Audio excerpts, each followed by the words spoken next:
Bueno, el día de hoy vamos a hacer dos temas. Los dos tienen relación. Uno se relaciona con otro, ¿ya? Vamos a empezar con el síndrome meningio. Este síndrome es importante que ustedes lo aprendan bien, porque la presentación es muy frecuente. Es muy frecuente sobre todo en emergencia o de repente también en alguna otra área hospitalaria en donde tengan la oportunidad de evaluar algún paciente que tiene compromiso de conciencia y en el cual tienen ustedes que sospechar. Todos los diagnósticos se hacen por sospecha, porque tienen algún tipo de conocimiento que los oriente hacia ello. Entonces, primero hay que sospechar. Se busca solamente lo que se conoce. Lo que no se conoce, lamentablemente, no lo vamos a buscar.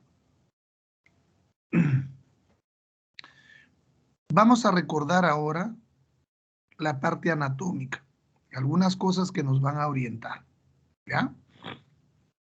Miren ustedes en la figura de la parte derecha cómo está la estructura de nuestro cráneo, ¿no? A nivel más superficial tenemos la piel, seguida por la aponeurosis ósea, el periósteo y el hueso en sí, y después de ello, debajo de nuestra estructura ósea, están las meninges, primero la dura madre, la aracnoides y la pía madre. Y debajo de la pía madre está el parénquima cerebral, ¿no? Cuando hay un cuadro clínico que irrita, que inflama las membranas que envuelven al sistema nervioso central, al cerebro, al parénquima, indudablemente que esto va a provocar el síndrome meningio.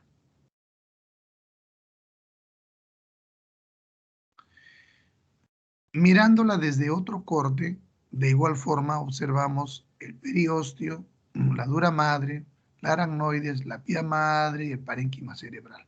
Y este es otro corte para identificar las diferentes partes que constituyen nuestra caja craneana y las membranas y el parénquima cerebral. Muy bien, esto es importantísimo que ustedes se aprendan. Un síndrome meningio puede tener dos etiologías importantes. Dos, puede ser de causas inflamatorias o de causas no inflamatorias. Y en las inflamatorias, ¿quiénes predominan? Las infecciones bacterianas, virales, micóticas o parasitarias. ¿Y qué cosa nos origina un síndrome meningio no inflamatorio? Las hemorrágicas o las neoplasias.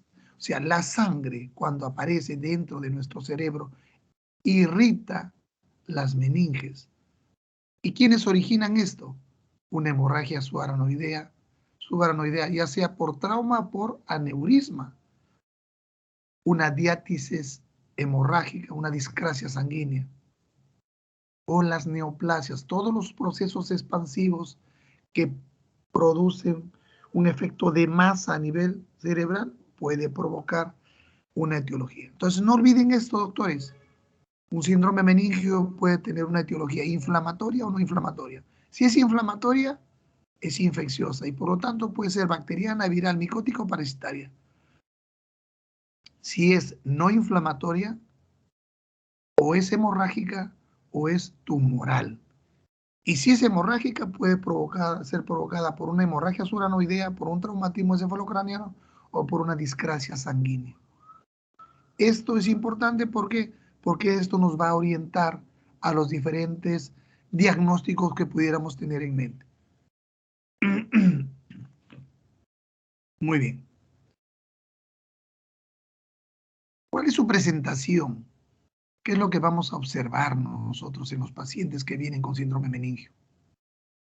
Van a haber signos y síntomas de hipertensión endocraniana, ¿no? Lógicamente, todo lo que ocupa espacio dentro de nuestro cerebro va a originar síntomas y signos de hipertensión endocraniana. Y va a provocar también cambios humorales. a nivel del líquido cefalorraquídeo. El líquido cefalorraquídeo se va a alterar. Y entonces todo esto va a originar que haya manifestaciones de irritación de la inflamación meningia, ya sea por compresión también, por sus exudados de la inflamación sobre determinadas estructuras. La inflamación per se o por sus exudados que tiene y que comprime determinadas estructuras. Muy bien. Pero ¿cómo se va a presentar el paciente? ¿Cómo lo vamos a observar? ¿Qué va a manifestar? El paciente lo que va a decir es, me duele la cabeza de forma muy intensa, y me duele tanto que no puedo ni toser. Muevo bruscamente, muevo la cabeza de un lado a otro y me duele. El paciente va a presentar vómitos, no va a poder tolerar la luz y a veces se acompaña de fiebre, ¿no? Si el origen, si la etiología es inflamatoria, generalmente está acompañada de fiebre. Y lo más importante y lo más saltante al examen es que no tolera la compresión de las masas musculares, sobre todo a nivel de los miembros inferiores, ¿no? No puede estar contracturado. Lo que busca es relajar las contracturas musculares. Entonces, si tengo un paciente en el cual yo estoy sospechando un síndrome meningio, lo lógico es que yo le busque signos meningios, rigidez de nuca, ¿no?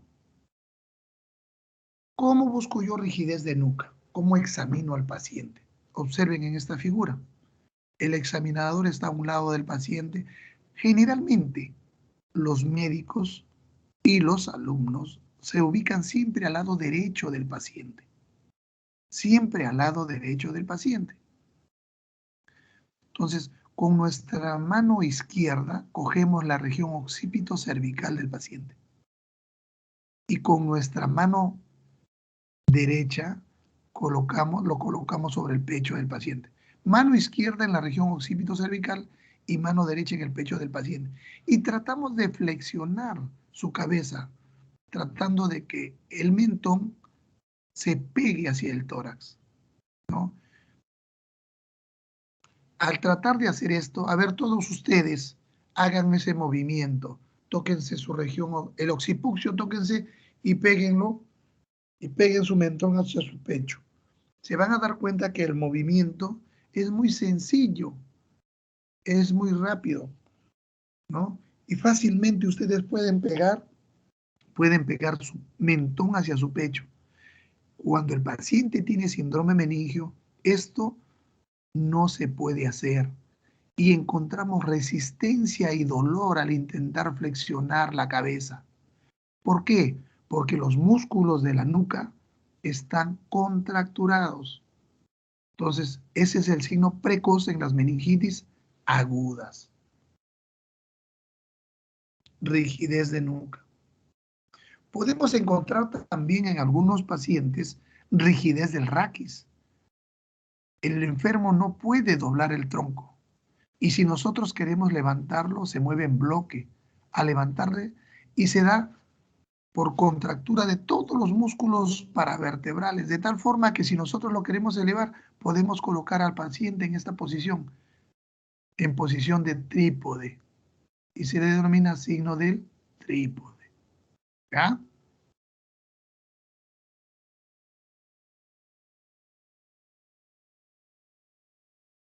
Esta es otra forma de encontrar a un paciente con un síndrome meningio. Habíamos comentado que el paciente no puede mantener extendidos los miembros, sobre todo los miembros inferiores, y que necesita de mantenerlos doblados para poder relajar los músculos. Entonces vamos a encontrar flexión de músculos y piernas, ¿no? A esta posición que adopta el paciente como un mecanismo de defensa se le va a conocer como actitud en gatillo de fusil. Gatillo de fusil. Muy bien. ¿Y cuáles son los signos patognomónicos que tiene un síndrome meningio? Ya habíamos dicho, primero uno, rigidez de nuca. Pero observen este, cuando uno examina, buscando el signo de Kerning, ¿cómo lo hace? Nosotros tratamos de levantar al paciente, levantando el torso. Primero lo recostamos al paciente. El paciente está en decúbito dorsal pasivo, totalmente con las piernas extendidas, echadas, y después tratamos de levantarlo de la región del tórax. Y el paciente, por defensa y por disminuir la irritación meningia, lo que hace es doblar las rodillas. Eso es un signo de Kerning positivo. ¿De qué otra forma lo podemos obtener? Observen ustedes cómo en esta parte el paciente, al estar con las dos piernas extendidas totalmente sobre la camilla y nosotros levantar un miembro, el paciente no tolera mantener la pierna extendida. Por el contrario, al llegar a cierto ángulo, 45 grados, lo que va a hacer es doblar la rodilla para disminuir la tracción a nivel de las meninges y disminuir la contracción de los músculos paravertebrales o todos los músculos que están contraídos. Esto es Kerning.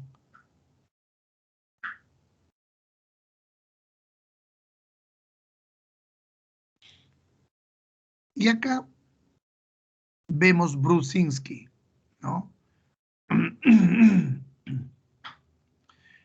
El paciente está recostado, totalmente echado, con las piernas extendidas. El examinador, el médico, se encuentra hacia un lado del paciente. Con una mano coge la región occipito cervical y la otra la coloca en el pecho del paciente y flexiona su cabeza tratando de llevar el mentón hacia el pecho. ¿Qué origina? Que el paciente doble las extremidades inferiores, flexione las rodillas, ¿no? De igual forma, se busca cuando uno trata de doblar o extender acá las extremidades. Brusinski.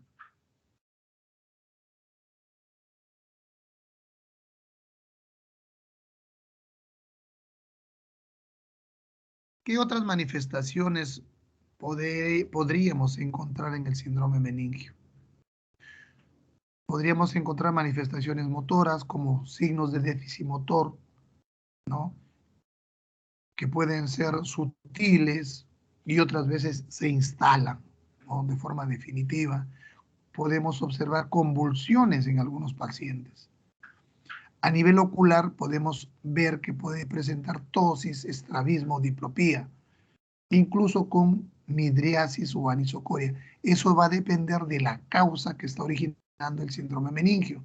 Si es un problema tumoral o un proceso expansivo, lógicamente vamos a encontrar midriasis y anisocoria. ¿Qué otras manifestaciones pudiéramos encontrar? El paciente generalmente, si tiene un problema inflamatorio a nivel meningio, generalmente cursa con un síndrome confusional. No está lúcido completamente. Puede tener alucinaciones. Y cuando está este síndrome meningio en un estadio avanzado muy complicado, podemos incluso evidenciar hipertermia, Cheyne-Stokes, respiración muy irregular, bradicardia e hipertensión.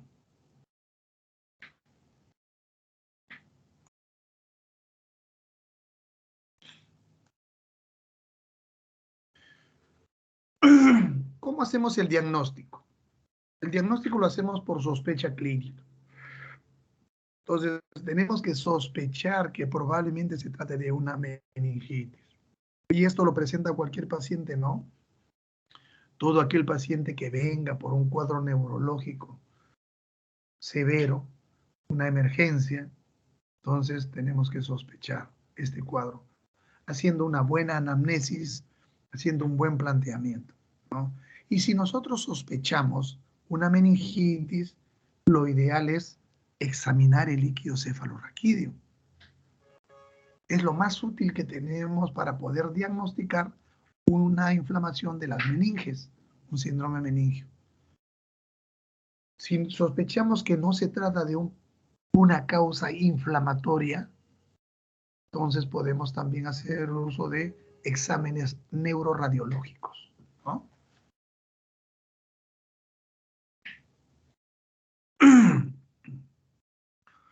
Para obtener una muestra de líquido cefalorraquídeo es necesario hacer un procedimiento. A ese procedimiento se le conoce con el nombre de raquicentesis o punción lumbar. De esta forma obtenemos líquido cefalorraquídeo, ¿no? ¿Cuánto obtenemos? Aproximadamente 20 centímetros para poder examinar las diferentes causas de etiología inflamatoria que pudieran estar comprometiendo al paciente.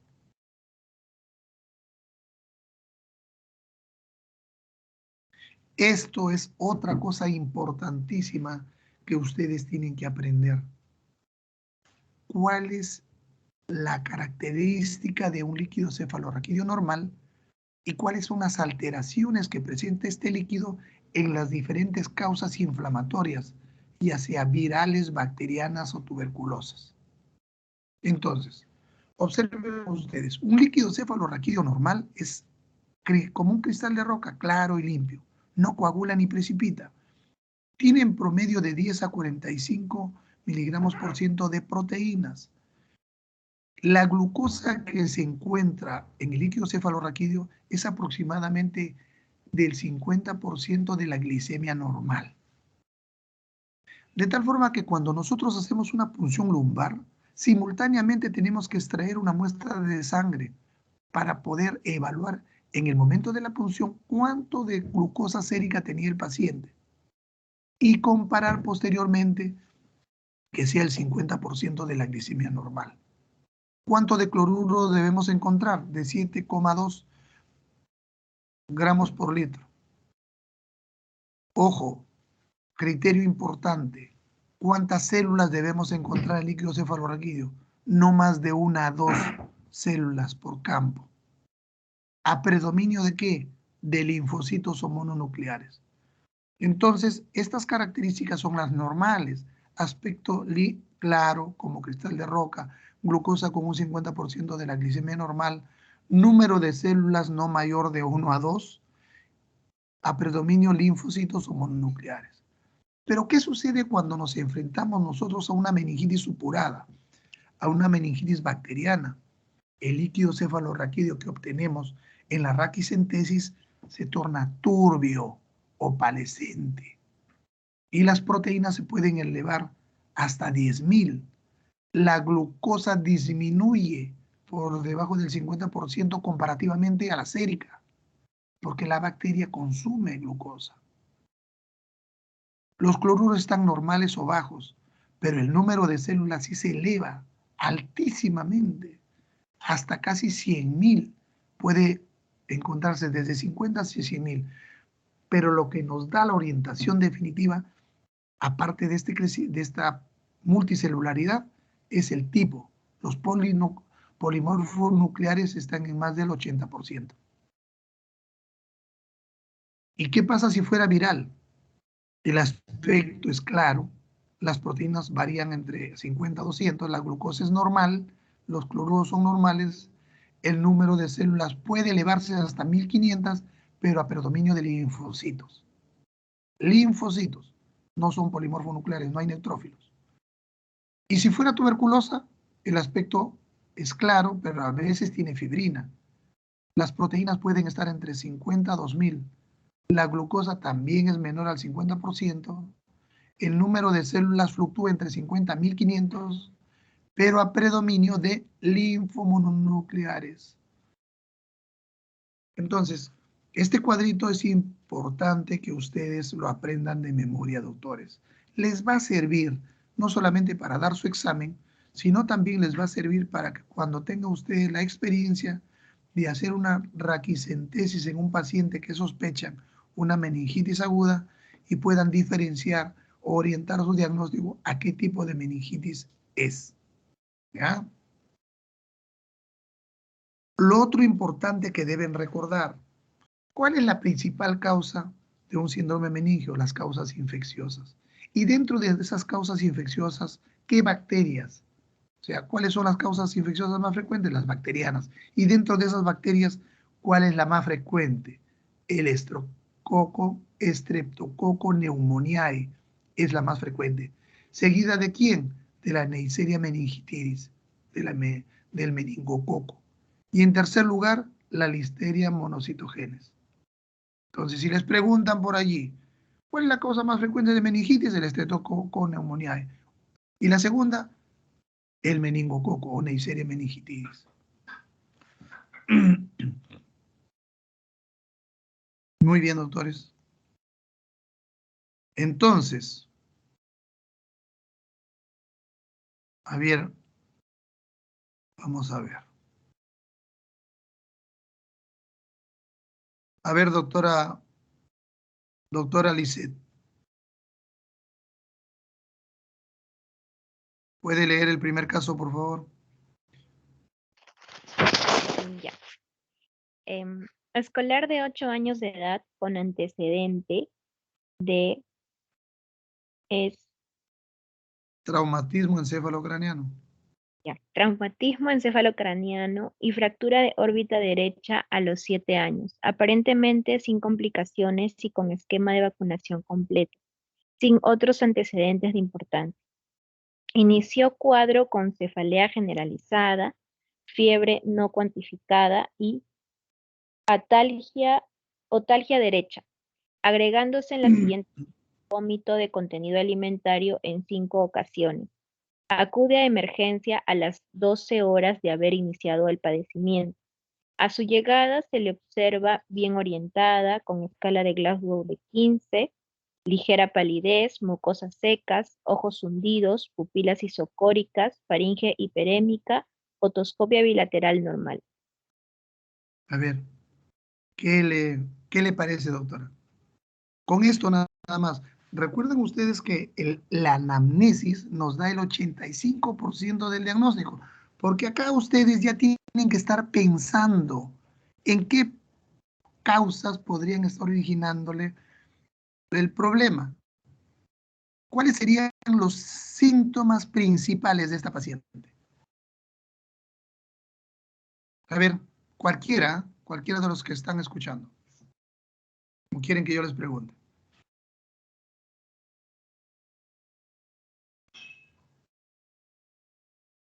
La cefalea generalizada. Muy bien. Un síntoma importante es la cefalea, ¿ya? ¿Qué otro? La fiebre, doctor. La fiebre, muy bien, ¿ya? Entonces tenemos, cuando ustedes piensan en dolor, en cefalea, ¿qué están sospechando? Podría ser un síndrome meningio porque ya está presentando cefalea, pero tendría que completarlo con fiebre y vómitos. Ya tiene fiebre, ya tiene vómitos. Mm, Tendría que ver si también no está orientada. Aquí dice que se la observa bien orientada, con Glasgow 15. Entonces ahí podría ser que no. Muy bien, entonces su racionamiento está bien, lo que quiero es recalcarles. O sea, si bien es cierto, acá hay tres cosas importantes, tres síntomas importantes que no deben ustedes descuidar. Si un paciente les dice, doctor, me duele la cabeza, y lo ven vomitando, tienen que pensar que probablemente podría estar haciéndome un cuadro de hipertensión endocraniana. Podría estar haciéndome un cuadro de hipertensión endocraniana. Pero, acá hay algo, un pero, ¿no? Esta es una niña y viene por fiebre. Entonces, si bien es cierto, yo puedo pensar en un síndrome de hipertensión endocraniana por esto, cefalea asociada a vómitos, hipertensión endocraniana. ¿Qué me falta? Edema de papila para tener la triada que caracteriza a la hipertensión endocraniana. Pero acá, como les vuelvo a repetir, hay cefalea, vómitos, pero fiebre. Entonces, O es una hipertensión endocraniana o es un síndrome meningio. ¿Están incompletos? Sí, están incompletos ambos síndromes. ¿Qué me falta? Para hipertensión endocraniana me falta el edema de papila. Y para mi síndrome meningio, ¿qué me falta? Encontrarle cuáles son, digamos, los signos patognomónicos del síndrome meningio. ¿Qué habíamos dicho? Doctor, Cefalea. rigidez de nuca. La rigidez de nuca, el Kerning, el Brusinski. ¿Ya ven? Entonces, la idea es esa, saber qué buscar. Entonces, ya yo estoy pensando, oye, ¿este es un síndrome de hipertensión endocraniana o es un síndrome meningio? ¿Qué me falta? Para síndrome de hipertensión endocraniana me falta edema de papila, tengo que hacerle una fundoscopía. Y para síndrome meningio, ¿qué me falta? Rigidez de nuca, Kerning, Brusinski. ¿Estamos conectados, doctores? Sí, doctor, sí. Muy bien. Sigamos entonces. A ver. ¿Quién ayuda ahora? A ver, doctor Hugo. Doctor Hugo. Hugo Alfredo. Sí, doctor, buenos días. A ver, ¿cómo está, doctor? Buenos días. Seguimos, doctor. Lea usted la segunda parte, doctor, por favor. O No sea, ya tenemos... adenopatías, Ajá. área Diga. cardiopulmonar sin compromiso, abdomen plano depresible sin visceromegalias, buen llenado capilar, 2 segundos, sin alteraciones motoras ni sensoriales, temperatura 39 grados centígrados. En las siguientes horas agregó una afectación del estado neurológico, mostró irritabilidad y desorientación, alternado con periodos de somnolencia. La escala de Glasgow se calificó en 12, además de tener rigidez de nuca, Kerning positivo, Brusinski positivo y hiperreflexia patelar bilateral. Muy bien, doctor. Ahora dígame, ¿qué le parece? Que con la rigidez de nuca, el Kerning positivo y el Brusinski positivo, era lo que nos faltaba para poder ya configurar que estamos ante un síndrome meningio. Muy bien. Entonces, si estamos frente a un síndrome meningio, ¿me puede usted decir las etiologías de un síndrome meningio? Primero dígame las etiologías y después me dice a qué cosa se inclina usted. Bueno, las etiologías en el síndrome meningio, como hemos visto en la clase, se clasifican en inflamatorias y no inflamatorias, ¿no? Ya. Y en el caso de este paciente, ¿no? Por la edad, yo me decantaría porque estamos ante una meningitis posiblemente bacteriana y causada por un estreptococo neumonía. Muy bien. Entonces, la idea es esa, ¿no? Si estamos frente a un síndrome meningio, pensar en qué posibilidades son. ¿Cuáles son las etiologías del síndrome meningio, como bien lo ha dicho el doctor? ¿Son inflamatorias o no inflamatorias? Esta paciente tiene fiebre, esta paciente tiene 8 años, tiene problema respiratorio alto, faringe hiperémica. Entonces, este es un problema inflamatorio. Inflamatorio. Muy bien. Y si es un problema inflamatorio, ¿cuáles son las causas más frecuentes? Las bacterianas, las virales, las micóticas y las parasitarias. Pero como esta paciente tiene un problema respiratorio, ¿a qué apunto yo? A que sea un problema bacteriano. O de repente pudiera ser viral. No lo sé. Entonces, mi duda, ahí se quedó mi duda. O sea, tengo un cuadro clínico respiratorio en una paciente niña de 8 años que viene por un problema de cefalea, vómitos, hace trastorno de sensorio, le encuentro rigidez de nuca, Kerning, que es un síndrome meningio inflamatorio de problema de causa infecciosa, bacteriana versus viral. ¿Estamos de acuerdo o hay alguien que no está de acuerdo en eso? Estamos de acuerdo, doctor, y el estudio de líquidos cefalorraquídeos nos va a develar cuál es la causa, dependiendo pues del aspecto, la cantidad de proteínas, glucosa, células, si hay predominio de neutrófilos, etcétera, ¿no? Muy bien. A ver, doctora, ¿quién sigue? Doctora Córdoba. Doctor, Lea, por favor. ya. Se realizó una punción lumbar para el estudio del líquido cefalorraquídeo con tinción Gram, citoquímico y cultivo, y se reportó un líquido cefalorraquídeo de aspecto turbio con Hasta ahí nomás, proteína. doctora. Doctora, ahí nomás. A ver, doctora Córdoba. Con este reporte de este líquido de aspecto turbio, ¿hacia qué cosa se...? Usted sospechó todo, preparó a su paciente, lo tiene en la camilla, ya hizo la asepsia, la antiasepsia, y metió la aguja de punción lumbar. Y le sale esto, doctora. Un líquido cefalorraquídeo de aspecto turbio. ¿A qué cosa le orienta? Una infección bacteriana, doctor.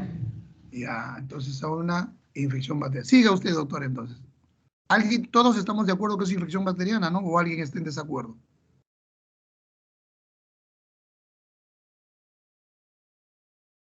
Ya, no hay opositores, doctora. Siga nomás.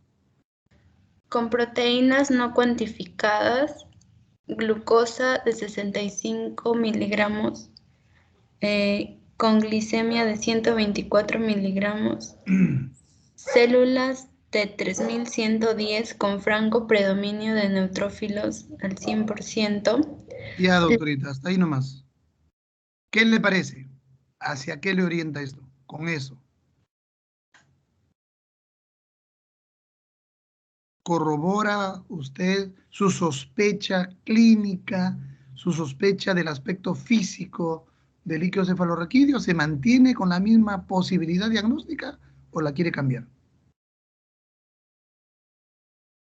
Me había dicho usted que está pensando en una meningitis bacteriana.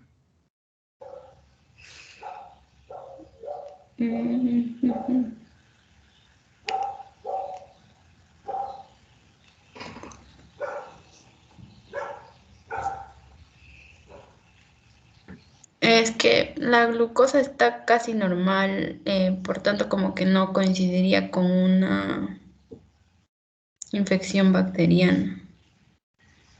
Ya, vamos a evaluar una por una y vamos a respetar su opinión.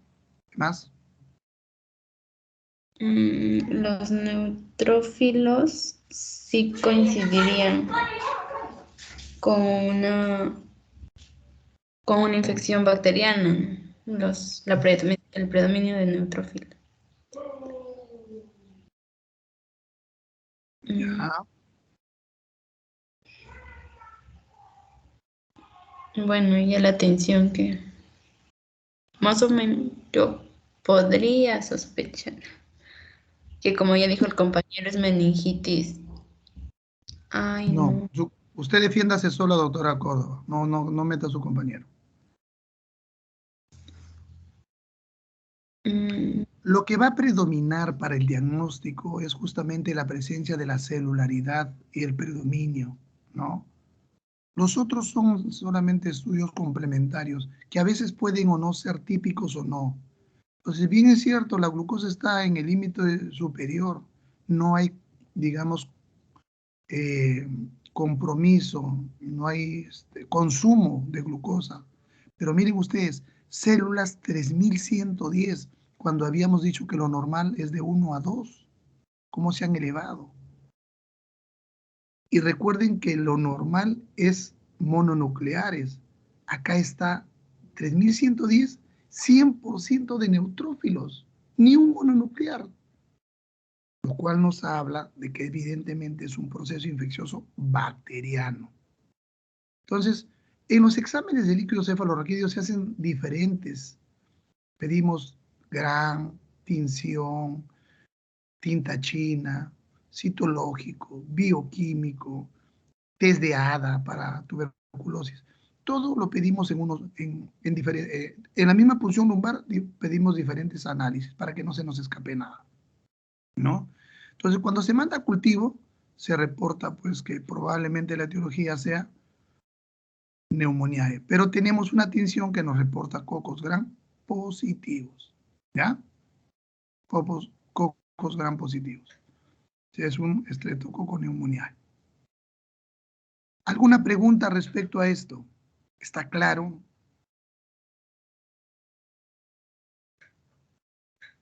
Doctor, una consulta. ¿Qué pasaría si, por ejemplo, la paciente no presentaba vómitos? Si hubiera presentado cefalea, hubiera presentado todo lo demás, pero no presentaba vómitos. No, no pasaba nada, pues cefalea nada más, cefalea con fiebre, trastorno accesorio, rigidez de nuca, el signo patognomónico, el signo patognomónico de un síndrome meningio es eso, la Ah, ya. rigidez de nuca, Kerning y Brusitsky. Y usted tendría que decir que es un síndrome meningio. Mm, ah, ya. Entonces no necesariamente tienen que estar todos los síntomas. No, no, no, lo que estamos diciendo, nunca hemos dicho eso. A ver, lo que les estoy diciendo es que muchas veces pueden estar incompletos los síndromes, pero ustedes tienen que sospecharlos para que durante el examen los busquen cómo completar sus síndromes. O sea, por ejemplo, si yo pensé, digo, uy, cefalea y vómitos, no será un síndrome de hipertensión endocrina, pero no tengo papiledema, tengo que hacerle un fondo de ojo, no tengo, pero lo estoy sospechando, no lo estoy concluyendo. Oye, esta paciente tiene cefalea, vómitos, fiebre, ¿no será una meningitis? Ya yo lo estoy sospechando. Pero ¿qué me falta? Me falta examinarla. Y al examen, ¿qué debo encontrar para, digamos, cerrar todo mi círculo? Signos meningios. Entonces busco signos meningios. Si le encuentro, clínicamente para mí es una meningitis, es un síndrome meningio. No necesariamente tiene que estar, digamos, todo florido, pero el signo patognomónico de la meningitis y el síndrome meningio es la rigidez de nuca, Kerning y Brusitsky. Eso sí no debe faltar. ¿Entendió, doctora? ¿O todavía se quedó con la duda? Sí, doctor, ahora sí, muy claro, gracias. ¿Alguna otra pregunta?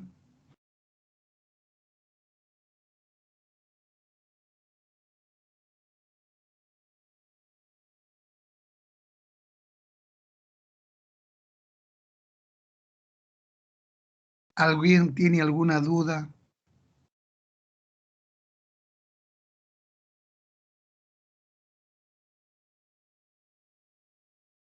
¿Todo Doctor, está en claro? este caso, ah, Dígame. doctor, ¿me escucha? Doctor, disculpe. En este caso estamos viendo una meningitis que está causada por el Streptococcus pneumoniae, ¿no? Pero, ¿y si en este caso fuese una meningitis causada por un virus, se presentaría de la misma manera? La clínica es la ¿Sería el mismo? misma. La clínica es la misma. Cefalea, probablemente vómitos, fiebre, pero, y la rigidez de nuca y todo. Pero el examen de líquido cefalorraquídeo es diferente. Las características del líquido cefalorraquídeo tendrían otra presentación. ¿Recuerdan que hicimos un cuadrito? Acá está el cuadrito. A ver, acá, ¿cómo sería la presentación? ¿Qué encontraríamos? ¿Cómo estaría el número de células? Podrían llegar hasta 1500. Pero el tipo es linfocitos, no son polimorfonucleares. Justamente ahí está, digamos, el diagnóstico etiológico diferencial, ¿no? Ahí está. Llegamos hasta el diagnóstico topográfico, ya. Esta lesión a nivel de primera neurona arriba, a nivel del sistema nervioso. Síndrome meningio, síndrome topográfico, cerebro, síndrome nosológico diferencial, sería meningitis bacteriana versus viral. ¿Qué necesito? Hacer la punción lumbar. Diagnóstico etiológico, de acuerdo al resultado, si fuera viral, tendrías predominio de linfocitos. Entonces, viral.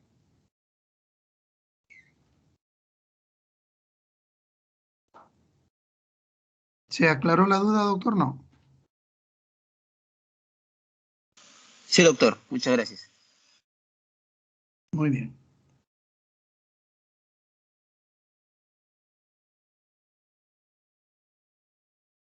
Muy bien. Entonces, A ver.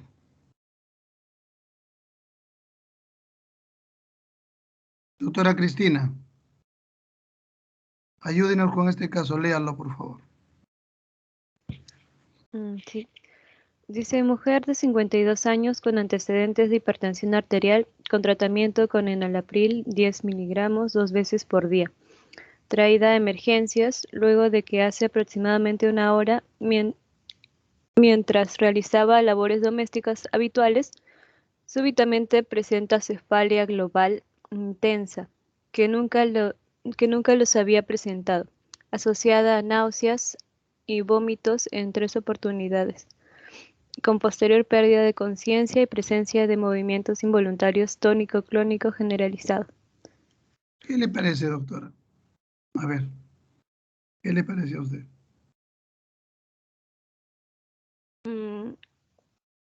Pues los síntomas que podría resaltar son la cefalea. Cefalea. Cefalea. Además de las náuseas y los vómitos, la pérdida de la conciencia. Ya, pero eso, ¿qué le induce a pensar? ¿Qué está pensando? ¿Qué síndrome se está pensando usted? Síndrome meningio. Un síndrome meningio, así de frente.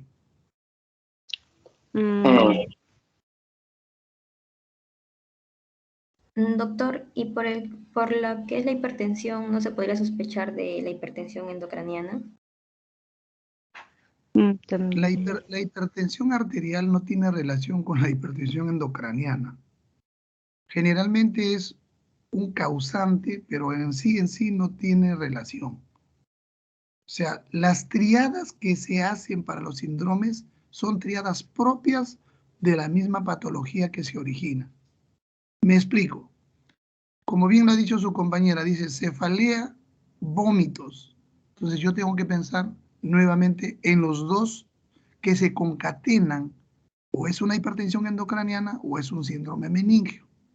¿Qué me falta para hipertensión endocraniana y qué me falta para síndrome meningio? He ahí el problema. ¿Qué tengo que buscar? ¿Cómo tengo que complementar? ¿Me entienden? Ahora, ¿el antecedente de hipertensión puede ser causa de cualquiera de estas dos? Sí, puede ser la causa.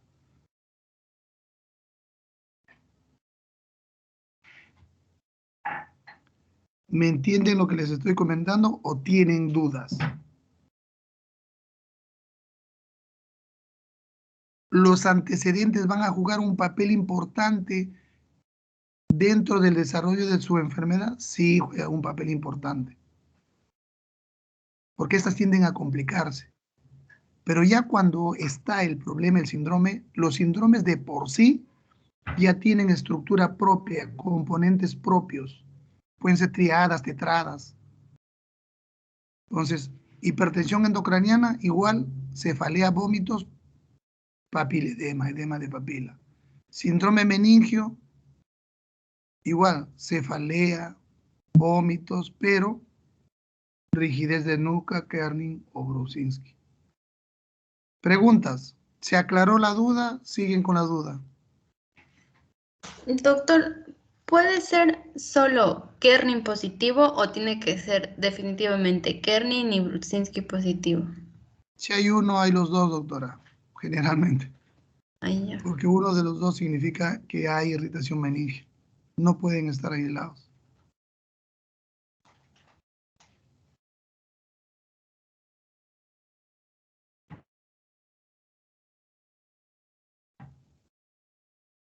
Muy bien, ¿avanzamos? Vamos por el otro. ¿A quién le toca? Doctora Rosario. Sí, doctor. A ver, por favor, lea usted la continuación. Ya. ¿Cuántos años tenía la paciente? 52 años. Perdón. 52 años, antecedentes de hipertensión. Muy bien. Ya. Ingresa a emergencia somnolienta con respiración espontánea con restos de vómitos en ropa, progresivamente recupera la conciencia y refiere cefalea, además de no recordar cómo llegó al hospital y refiere molestia por la luz. Al examen físico despierta quejumbrosa con presencia de moderada rigidez de nuca y signo de Kerning positivo, leve anisicoria y leve hemiparesia derecha. Se considera la necesidad de realizar una tomografía cerebral y en ella se evidencia hemorragia subaracnoidea. Ya. ¿Qué le parece ahora a usted? A ver. Bueno, ya por los signos patognomónicos, la rigidez de nuca, el de Kerning positivo, ya se podría confirmar el síndrome meningio. Y nuevamente viene a la cabeza antes de hacer la tomografía, para todos, ¿ah? Nuevamente tiene que venir a su cabeza. A ver, ¿y esto qué cosa es?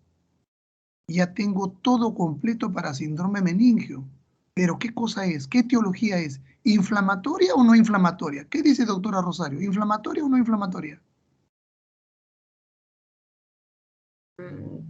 Puede ser no inflamatoria.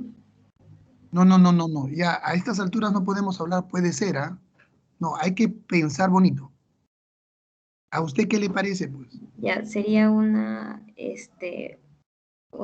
síndrome meningio de etiología no inflamatoria por la hemorragia subaracnoidea. Claro, no, pero tampoco puede pensar así. Usted tiene que pensar desde el punto de vista clínico. Ya le puse la tomografía, ya evidenciamos hemorragia subaracnoidea.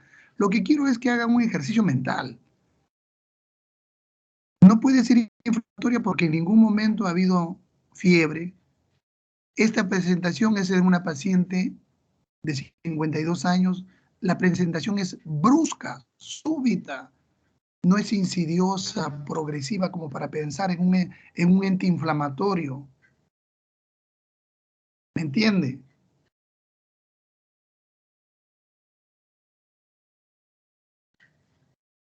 ¿Se entiende esa parte, no? Sí, doctor. Antecedentes de hipertensión traída a emergencia luego de que hace 1 hora de evolución, doctora. 1 hora, no ha dicho. Imagínense, 1 hora de evolución, no tiene más. Y le encuentran eso. Entonces, eso hay que integrarlo al cuadro, ¿no? No podemos pensar en que se trata de un problema, 1 hora de fiebre, 1 hora de inflamación, no te va a presentar toda esta parte catastrófica que está sucediéndole a la paciente. Entonces, acá nos orientamos a un síndrome meningio de etiología no inflamatoria. Y en etiología no inflamatoria, doctora, ¿cuál sería? Bueno, etiología no inflamatoria era por hemorragia o por neoplasias y sería por la hemorragia ¿Y será por subaracnoidea. neoplasia? No, por la hemorragia subaracnoidea que ya se había encontrado. ¿Por qué no por neoplasia?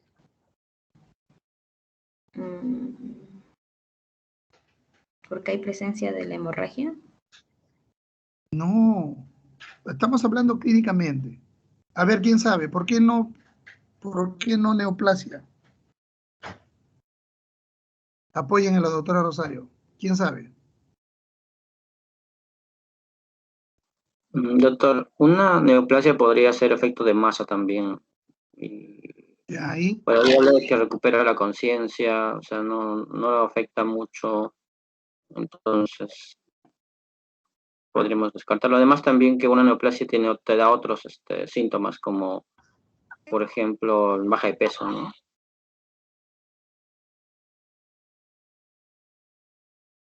Ya, pero estamos hablando de nivel cerebral, ¿ah? A ver, ¿alguien? ¿Otra opinión? Sigan buscando, sigan pensando racionalmente, a ver.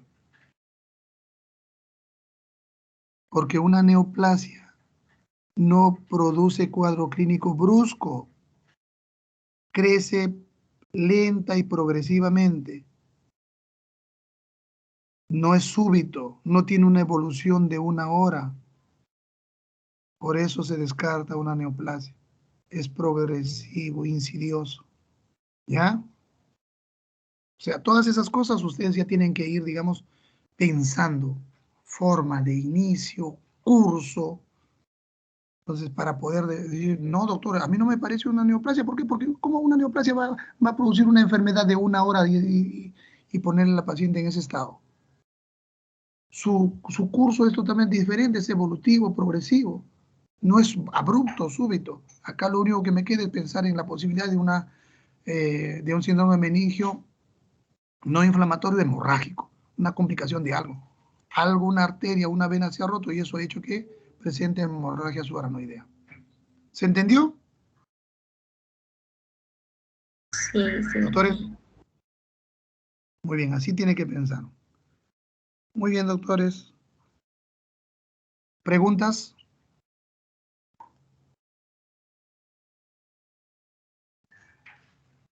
¿Alguna pregunta? Doctor, Ujú. con respecto al examen que usted presentó en el primer caso clínico, no había un predominio de glucosa como tal, es decir, un aumento de glucosa que nos indicaría que hay una infección bacteriana. Eso quiere decir que en los exámenes del líquido cefalorraquídeo no siempre hay un aumento de glucosa para considerarlo una infección bacteriana. No, nunca dijimos eso. Me parece que hay un error ahí. Lo que pasa es que las bacterias consumen glucosa y por el contrario, en lugar de aumento va a haber disminución, doctora. Lo normal es que cuando usted saca la comparación entre glucosa sérica con líquido cefalorraquídeo, la glucosa de líquido cefalorraquídeo es el 50% de la glucosa sérica. Eso es lo normal. Entonces, de forma típica, si hay un componente inflamatorio bacteriano, este va a consumir la glucosa. Y entonces la glucosa va a estar por debajo del 50%, va a estar 40, 30. No por encima. Ah, ya. ¿Entienden? Sí, sí. Ya, eso es lo que va a suceder.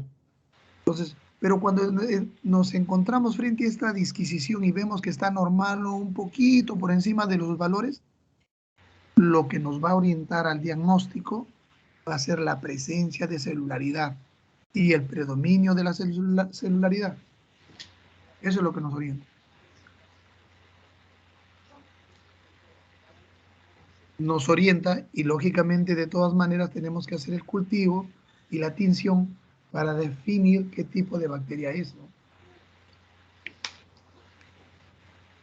Lo otro que quería decirles es, para el síndrome meningio de causa inflamatoria, indudablemente la indicación es punción lumbar. No hay otra forma. Pero para cuando uno tiene la sospecha de un síndrome meningio no inflamatorio, ahí la indicación, ¿cuál es? La indicación es tomografía o resonancia. Primero, ¿ya? Muy bien, doctores. ¿Alguna otra pregunta? Doctor, al principio, en el Doctor, caso como 2, usted mencionó, Sí, doctor, termine y después la doctora. Le escuchamos. Caso 2. ¿Qué pasó con el caso 2? al principio, en el caso 2, cuando la paciente refiere que tiene una cefalea, presenta una cefalea global intensa, eso siempre nos haría sospechar que estamos ante una hemorragia subaracnoidea, ¿no? ¿Es así? No. ¿Por qué vamos a sospechar que es una hemorragia subaracnoidea?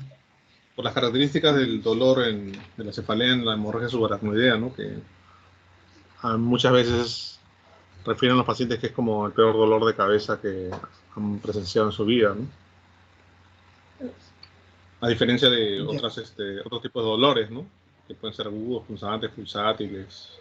Pero en el caso de la hemorragia subaracnoidea es un dolor muy intenso, ¿no? Recuerden ustedes que lo pueden pensar, pero dentro de su espectro de diagnósticos diferenciales, ¿no? Para eso se han inventado los síndromes.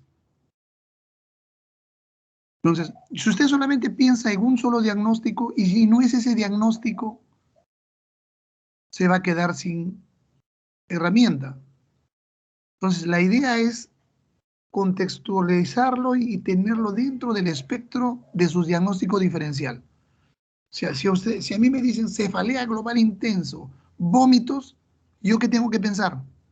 Hipertensión endocraniana o síndrome meningio. Así es como yo debo pensar, ¿no? Porque si no, me voy a focalizar. Entonces, si yo pienso hipertensión endocraniana y síndrome meningio, yo voy ahora, a ver, síndrome, sí, tiene rigidez de nuca, ¿sí? Kerning y Brusitsky positivo, es un síndrome meningio. ¿Cuáles son las causas del síndrome meningio? Nuevamente a repetirlas. ¿Inflamatorias o no inflamatorias? Y si no son no inflamatorias, ¿qué pensar? Ahí sí, pensar hemorragia suranoidea, traumatismo encefalocraniano, discrasia sanguínea, ¿qué lo originó?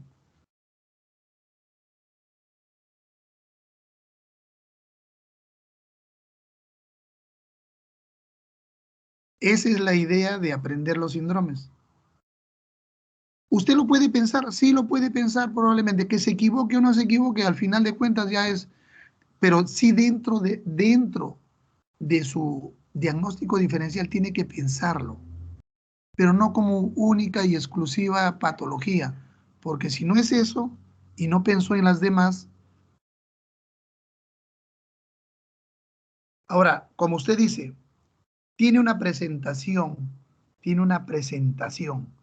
La hemorragia suranoidea propia, sí tiene una presentación, la describen como usted lo dice, la describen como una cefalea que nunca antes en su vida ha tenido, ¿no? Que puede estar acompañado hasta incluso de grito del paciente. Pero piénselo, pero no se quede con un solo diagnóstico. Piense 3 o 4, doctor. ¿Sí?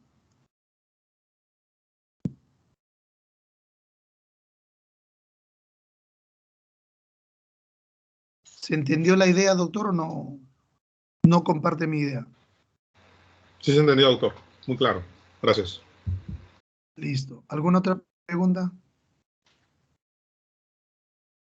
Doctor, yo le estaba preguntando, entonces para poder distinguir la inflamatoria de la no inflamatoria, yo podría ayudarme con la presencia de fiebre. Si es que presenta fiebre, podría decir que es una inflamatoria, y si no presenta fiebre, que no es inflamatoria a la primera evaluación, ¿no? Ya después ya podría verlo si es que tiene hemorragia o los otros signos que presente. Claro, para pensar en inflamatoria, probablemente la fiebre le oriente hacia eso, pero no solamente la fiebre, sino la presentación clínica. Si está asociado a un problema respiratorio, la evolución de la enfermedad, el tiempo de la enfermedad y todo eso le orienta a pensar a usted a un problema inflamatorio. Indudablemente que si es súbito, brusco, de 1 hora o 2 horas de evolución y no está asociado a fiebre, porque lo más probable es que no esté, no podríamos pensar en un problema inflamatorio. Así es, doctora. Muchas gracias, doctor. ¿Quedó claro esta clase o todavía hay alguna duda?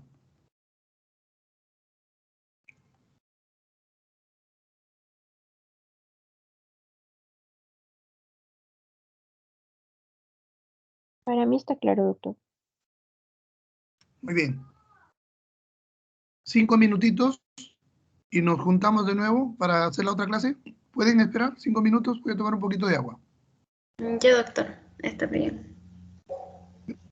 Gracias.